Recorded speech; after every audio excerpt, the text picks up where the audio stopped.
Silks చేనేత వస్త్రాల అద్భుత ప్రపంచం. కుక్కట్పల్లిలో మార్చ్ 28న గ్రాండ్ ఓపెనింగ్.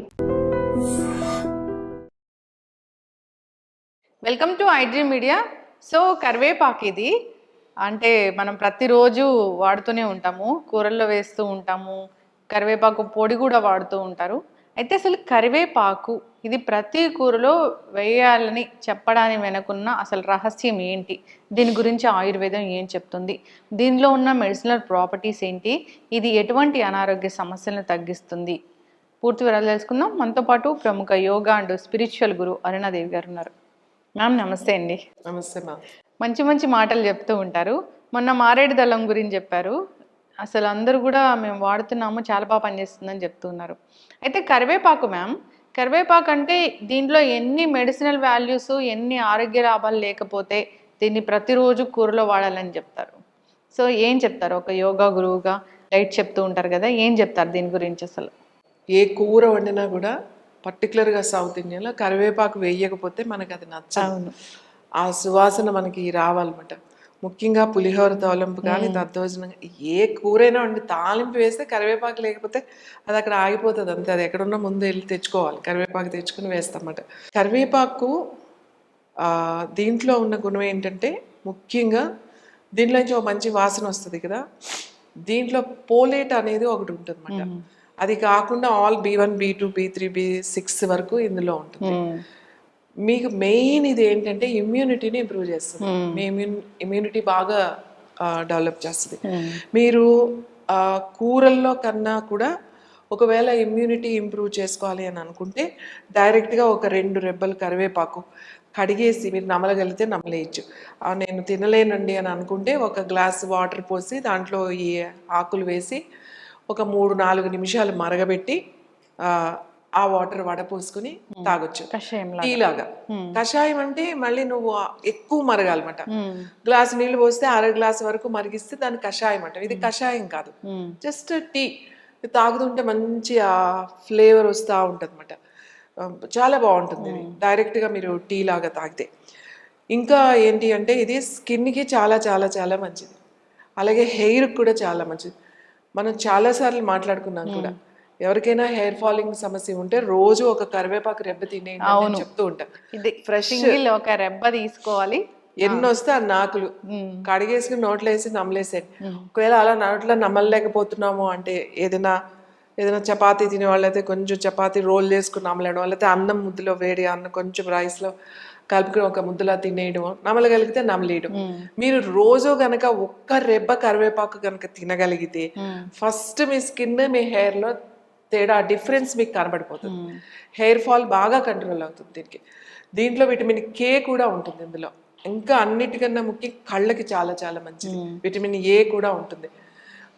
పిల్లలకి కరివేపాకు బాగా అలవాటు చేయాలి. జనరల్గా ఏంటంటే మా చిన్నప్పుడు మేము తినేటప్పుడు తాలింపులో వేసినవన్నీ పక్కన పెట్టేవాళ్ళం. కరివేపాకు మాకు ఒకళ్ళు కూర్చునేవాళ్ళు అనమాట, పక్కన పెట్టడానికి వీలు లేదు. అవన్నీ కూడా తినాలి అని చెప్పి తినిపించేవాళ్ళు కరివేపాకు.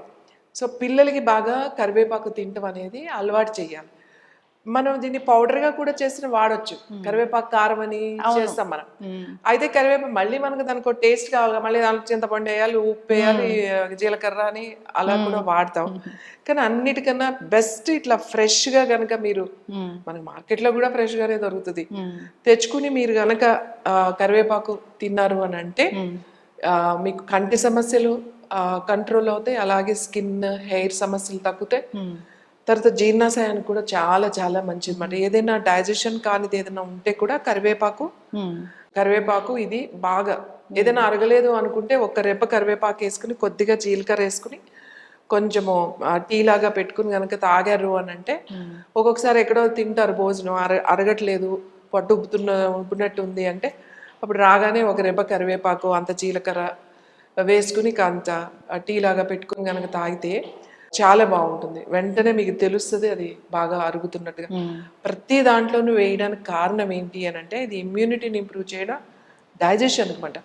మనం తినే ఆహారంలో ఏదైనా అరగంది ఉంటా కూడా ఇది బాగా అరిగేలాగా చేస్తుంది కరివేపాకు. దీన్ని వాడడం తెలిస్తే చాలా బాగా దీన్ని ఉపయోగించవచ్చు కరివేపాకుని. చాలా మంది కూరలో కరివేపాకు ఉంటే తీసి పక్కన పెడుతూ ఉంటారు, దీని మెడిసినల్ వాల్యూస్ ఆరోగ్య లాభాలు తెలియక వాళ్ళలోని ఇమ్యూనిటీ అనేది చాలా తక్కువగా ఉంటుంది. వేసేటప్పుడు కూడా కరివేపాకు ఎక్కువ వేగనివ్వరు. తాలింపు అంతా వేగి అంతా వేగి తర్వాత లాస్ట్ లో తాలింపు వేసేటప్పుడు కూడా ఓ పద్ధతి ఉంటుంది, అన్ని ఇష్టం వచ్చినట్టు వేయరు. ముందు ఆవాలు వేస్తారు, ఫస్ట్ కాగిన తర్వాత ఆవాల తర్వాత ఏదైనా మినపప్పు అది వేస్తారు, తర్వాత లాస్ట్ జీలకర్ర వేస్తారు. వేసిన తర్వాత జీలకర్ర వేసిన తర్వాత మిరపకాయ వేస్తారు, అది తొందరగా వేగిపోతుంది కదా. అది వేసిన తర్వాత లాస్ట్ ఇది వేసేసి తాలింపు వేసేస్తాం. ఇది వేగనివ్వకూడదు, ఇది ఇలా పౌడర్ అయిపోయేటట్టుగా అంత వేగకూడదు ఎప్పుడు. కరివేపాకు అట్లా వేసిన వెంటనే ఏదైనా పప్పు తాలింపు పెట్టుకున్నా, మీరు రసము సాంబార్ ఏదైనా తాలింపు పెట్టుకొని లాస్ట్ లో వేయాలి కరివేపాకు తాలింపులో. ఇప్పుడు మనకు పులిహార కలిపేటప్పుడు కూడా ఏం చేస్తారంటే ఈ రెబ్బలు తీసేసి వేడి అన్నంలో పెట్టేస్తారు, ముందే దాని మీద పెట్టేసి అరిటాకు అలా పెట్టేస్తారు అన్నమాట.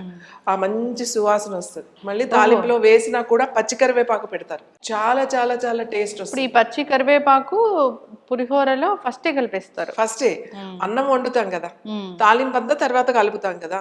సో అన్నం వండేసిన తర్వాత దాన్ని కొంచెం మధ్యలో ఎలా తీసి ఇంత కరివేపాకు ఇట్లా పెట్టేసేసి అన్నం ఇట్లా పెట్టేస్తారు అనమాట, వేడన్నం. ఈ లోపల మీరు తాలింపు వేసుకుని అదంతా తీసి పసుపు అవన్నీ వేసి కలుపుకునే లోపల ఈ మంచి ఆ పులిహోర మంచి టేస్ట్ వస్తుంది పచ్చి కరివేపాకు. అందుకే కరివేపాకు ఎక్కువ వేగనివ్వకూడదు, ఊరికే వేయిస్తే దీని ఉపయోగం ఏమీ లేదు. పచ్చిది ఎవరికైనా సరే, ఈవెన్ స్కిన్ కూడా చాలా చాలా మంచిది కరివేపాకు జ్యూస్ కూడా తాగొచ్చు. ఎవరికైనా బాగా పింపుల్స్ ఉన్నాయి, బాగా యాక్నే ఉంది, కొంతమందికి పస్ కూడా వస్తూ ఉంటుంది, ఆ టీనేజ్ లో ఉన్నప్పుడు చాలా సమస్యగా ఉంటుంది వాళ్ళకి ఫేస్ మీద. కరివేపాకు అంతా కాస్త కొత్తిమీర అంతా జ్యూస్ చేసుకుని వడపోసుకుని కొంచెం నీళ్లు పోసేసి మంచిగా జ్యూస్ చేసుకుని ఒక గ్లాస్ వడపోసేసుకుని ఆ జ్యూస్ కనుక రోజు తాగితే మార్నింగ్ అయినా పర్వాలేదు, ఈవినింగ్ అయినా పర్వాలేదు, వాళ్ళకి ఈ మెల్లగా ఈ యాక్నే అది తగ్గుతుంది. ఇది బ్లడ్ని కూడా మంచిగా ప్యూరిఫై చేస్తుంది అన్నమాట. ఇంకా కరివేపాకు కాంబినేషన్ తులసి, కరివేపాకు కొత్తిమీర, కరివేపాకు పుదీనా కొత్తిమీర జ్యూసెస్ తీసుకోవడం వల్ల డయాబెటీస్ ఉన్న వాళ్ళకి చాలా చాలా మంచిది. ఈ కరివేపాకు కొత్తిమీర పుదీనా అనేవి మనం అసలు జనరల్ గా మనకి ప్రతిరోజు ఉంటాయి, కలిపి తీసుకోవాలా? ఈ 3 ఒక రెబ్బ కరివేపాకు, అంత కొత్తిమీర, అంత పుదీనా, మరిగిన తర్వాత కొంచెం 2-3 తులసాకులు అయితే 2-3 చాలు, వేసుకుని జ్యూస్ లాగా తాగొచ్చు. నాకు జ్యూస్ వద్దు అంటే ఒక గ్లాస్ వాటర్ వేసి బాగా 3-4 మినిట్స్ బాయిల్ చేసి వడపోసుకుని కూడా తాగొచ్చు. కరివేపాకు అన్నిటికీ చాలా మంచిది అన్నమాట. కరివేపాకు లేని ఇల్లు ఉండదు. పర్టికులర్ గా సౌత్ అండ్ నార్త్ అందరూ వాడతారు, సౌత్ లో ఇట్స్ వెరీ ఇంపార్టెంట్. డైట్ చెప్తూ ఉంటారు మీకు, అనారోగ్య సమస్యలతో వచ్చిన వాళ్ళకి యోగా, డైట్, ఆల్టర్నేటివ్ థెరపీస్ ఇలా ఉంటాయి మీ దగ్గర. సో ఆ డైట్లో మీరు అన్ని రకాల హెర్బల్ మెడిసిన్స్ గురించి చెప్తూ ఉంటారు. సో కరివేపాకు చాలా చక్కగా చెప్పారు. ప్రతి ఇంట్లో ప్రతిరోజు వాడతాము కరివేపాకు. ఇది ఎందుకు వాడతాము అంటే దీని వెనక ఇన్ని ఆరోగ్య లాభాలు ఉన్నాయి. సో కూరలో కరివేపాకుని తీసివేయకుండా అందరూ తీసుకుని అలవాటు చేసుకోవాలని కోరుకుందాం మ్యామ్. సో ఇమ్యూనిటీ బూస్ట్ అవుతుంది, స్కిన్ మంచిగా అవుతుంది, సో డయాబెటీస్ అనేది కంట్రోల్ అవుతుంది. దాన్ని తీసుకునే విధంగా తీసుకుంటే కనుక అందరూ అలవాటు చేసుకోవాలని కోరుకుందాం. చాలా చక్కటి ఇన్ఫర్మేషన్ మ్యామ్, ధన్యవాదాలు.